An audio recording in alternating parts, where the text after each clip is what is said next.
اللہ نے آدم کو بنایا اور حوا کو ساتھ بیوی بنایا، اولاد بعد میں دی۔ اور ایک اور بات، آدم کو بنا دیا مٹی کا پتلا اکٹھا کر کے، مٹی اکٹھی کر کے پتلا بنا دیا، 40 سال کے بعد روح ڈالی، چل بھائی جا جنت، اور اکیلے بھیج دیا، بیوی نہیں دی۔ حالانکہ اللہ چاہتا تو ساتھ ہی حضرت حوا کی مٹی کا ڈھیر بھی لگا دیتا، اس کا پتلا بھی تھپ دیتا، فرشتوں سے تھپوا دیتا، اور پھر 40 سال کے بعد دونوں کو اکٹھا جنت میں ڈالتا۔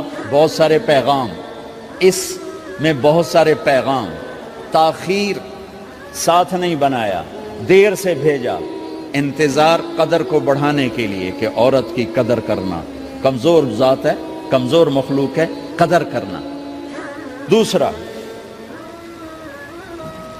پہلے دن پتلا نہیں بنایا کہ ننگا پڑا ہو، عورت کا پتلا ننگا ہو، مٹی کا ہو، پتھر کا ہو، تو اس میں کیا کشش؟ تو ان مرد کے لیے کشش کوئی نہیں، تو فرشتوں کو کیا کشش تھی؟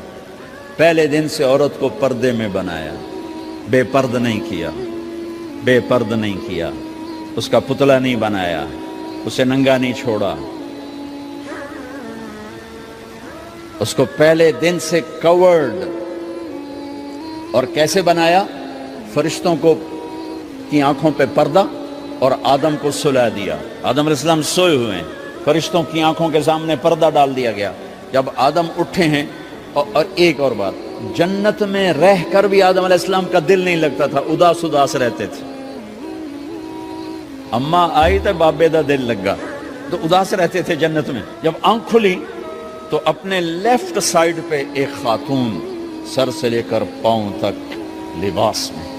آپ نے سنا ہے نا، یوسف علیہ السلام دنیا میں سب سے خوبصورت ہستی پیدا کیے گئے، یہ مردوں میں، عورتوں میں سب سے خوبصورت حضرت حوا کو پیدا کیا گیا۔ کون ہے؟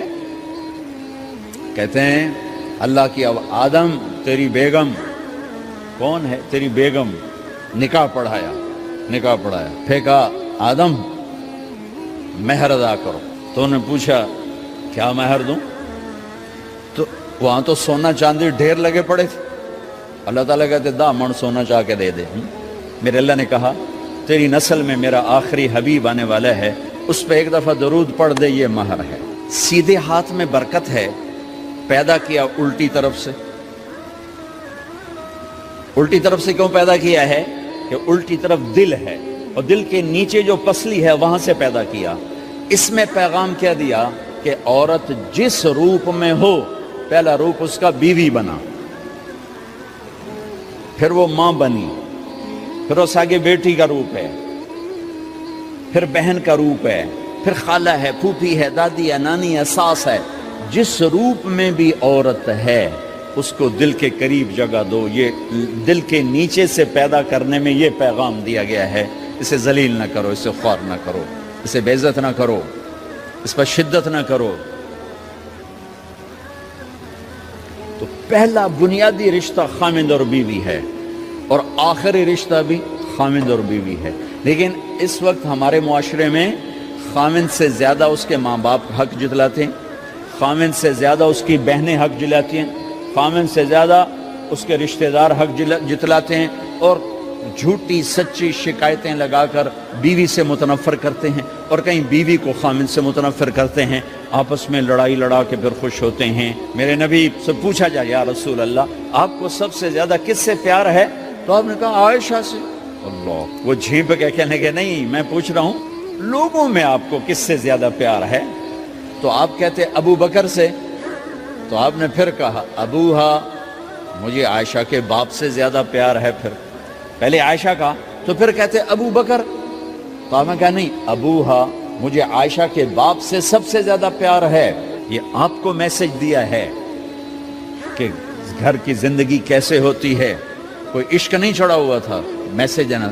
ہم عائشہ چھوٹی عمر کی تھیں، ان کو آٹا گوندھ کے دیتے تھے، آٹا گوندھ کے دیتے تھے، پھر جب ان کو آٹا گوندھنا آ گیا پھر چھوڑ دیا، پھر ان کو سامنے بٹھا کر لقمے بنا کے کھلاتے تھے۔ پھر ہم عائشہ رضی اللہ تعالیٰ عنہ کوئی گوشت کا ٹکڑا، وہاں بڑے بڑے گوشت کے ٹکڑے پکائے جاتے تھے، تو کوئی گوشت کا ٹکڑا اٹھایا اور ایسے 2-4 جگہ سے نوچا اور پھر رکھ دیا، سارا کھایا نہیں جاتا تھا، تو اللہ کے نبی اسی کو اٹھاتے اور حضرت عائشہ کو دکھا کر جہاں سے حضرت عائشہ نے نوچا ہوتا تھا وہاں سے یوں کاٹ کے دکھاتے تھے.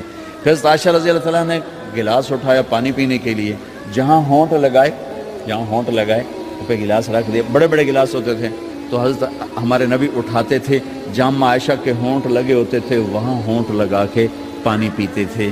یہ آپ کو سکھانے کے لیے ہے. اپنے گھر والوں کے ساتھ بیٹھ کے کھانا کھاتے ہیں.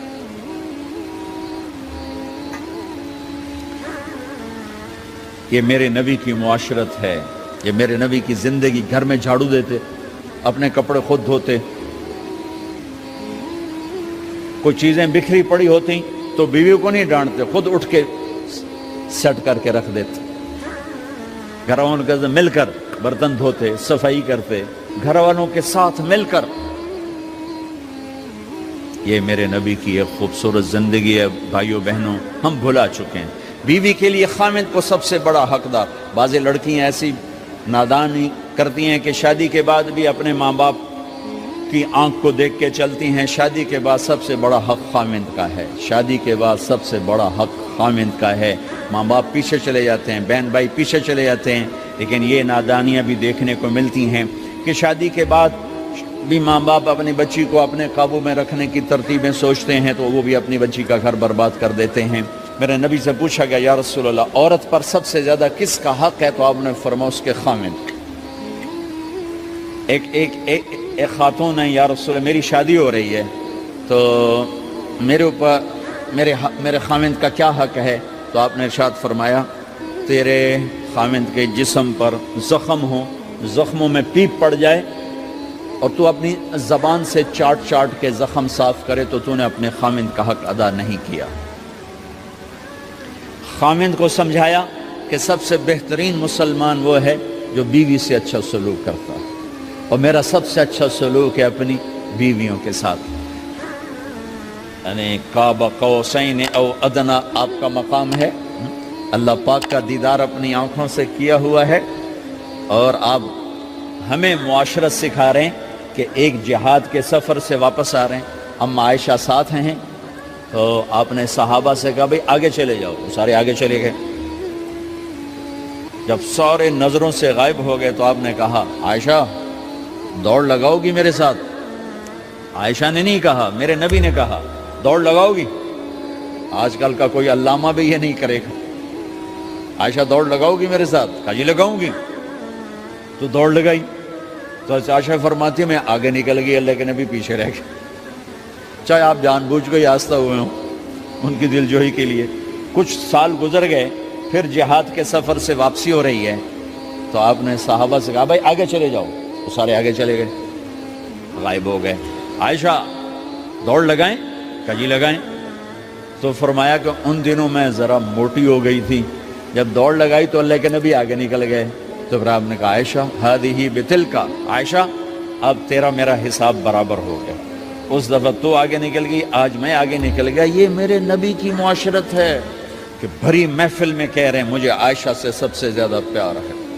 اور عرب میں عیب تھا, جیسے ہمارے ہاں بھی عیب ہے کہ کوئی بھری محفل میں کہ مجھے بیوی سے سب سے زیادہ پیار. کہ تیری ماں کتنے گئی؟ بھائی ماں کا اور خانہ ہے, بیوی کا اور خانہ ہے.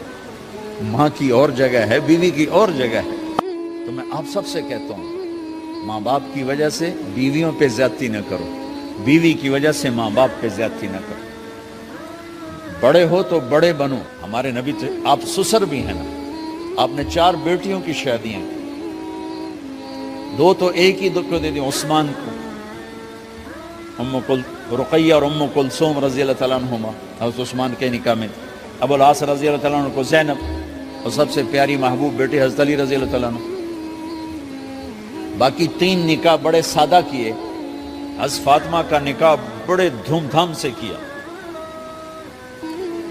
ان کا رشتہ لے کر صدیق آئے, یا رسول اللہ میں خواہش مند ہوں, آپ چپ رہے. پھر حضرت عمر بعد میں گئے, یا رسول اللہ میں خواہش مند ہوں, آپ چپ رہے. تو عبد الرحمن بن عوف رضی اللہ تعالیٰ نے حضرت علی سے کہا, علی تو جا, تجھے دے دیں گے. وہ کہنے کہ میں تو بہت غریب ہوں, مجھے کہاں دیں گے. حضرت علی کا ذاتی گھر بھی نہیں تھا, کسی سے ایک کوٹھا مانگ کے اس میں رہ رہے تھے مدینہ میں. کہا نہیں تو جا جا. تو یہ مسجد میں پہنچے, اللہ کے نبی کو دیکھا تو ایسا روب طاری ہوا کہ بولے ہی کچھ نہیں. اللہ کے نبی کو تو پتہ ہے کہ کیا ہے اور کس لیے ہے. تو آپ نے کہا علی کیسے آئے؟ چپ. کہا لگتا ہے فاطمہ کے رشتے کے لیے آئے ہو. جی ہاں. تو آپ نے کہا انشاءاللہ. اتنا کہا انشاءاللہ, اور چپ ہو گئے. تو حضرت علی چپ کر کے اٹھ کے باہر آ گئے. صحابہ باہر کھڑے ہوئے تھے. تو کہنے لگے یار دیکھا نا, میں تمہیں پہلے ہی کہتا تھا مجھے نہ بھیجو, انکار ہو گیا, بولے ہی کچھ نہیں. تو حضرت عبد الرحمن بن عوف کہنے لگے جنہوں نے بھیجا تھا, وہ کچھ تو کہا ہوگا, کہ بس انشاءاللہ کہا. کہا تو اللہ کے بندے ہاں ہو گئی, نبی کی انشاءاللہ ہاں ہوتی ہے, یہ ہاں کیوں نہیں کی؟ سبحان اللہ, اللہ اکبر, یہ ہاں کیوں نہیں کی؟ گھر گئے, فاطمہ علی کا رشتہ آیا ہے کر دوں, اس لیے ہاں نہیں کی. ہم تو بیٹیوں سے پوچھتے ہی نہیں, عیب سمجھتے ہیں بیٹیوں سے پوچھنا. یہ میں گاں نو بن چھڑیا قلعے نال, ایویں اسی دیاں نو بن چھڑنے قلعے نال. مجھے ایک اپنی مطلب برادری لیول کے ایک خاتون کا فون آیا کہ مولانا پڑھایا مجھے لاہور میں اچھے کالجوں میں, اور میری منگنی کرتے وقت مجھ سے پوچھا ہی نہیں, اور ایک شرابی سے منگنی کر کے مجھے اطلاع دی اسی تیری منگنی کر چھڑی ہے, فلانی تاریخ نو تیرا نکاح بھی ہونا ہے. مجھے آج تک گلہ ہے, پوچھ لیتے. اگر نہیں پوچھا تھا چلو میں نہ ساڑھے پنجاب کوئی نہیں پوچھ دے, گاں موج دی طرح ٹور چھڑ دین, تو چلو اتنا تو ویکھ لیں دے بھی کم از کم شراب تو نہ پیندا ہویا. ایک شرابی نال میرا نکاح کر چھڑ, ساری زندگی اڈیاں رگڑ رگڑ میری گزر گئی. علی جیسا رشتہ آیا ہو تو اوپر سے حکم بھی آ چکا ہو کہ علی کو ہی دینا ہے, تو پھر آپ فاطمہ سے پوچھیں فاطمہ تیرا رشتہ آیا ہے علی کا کر دوں؟ حضرت فاطمہ نے ہاں کی تو پھر مسجد تشریف لائے. یہ آپ کو معاشرت سکھائی جا رہی.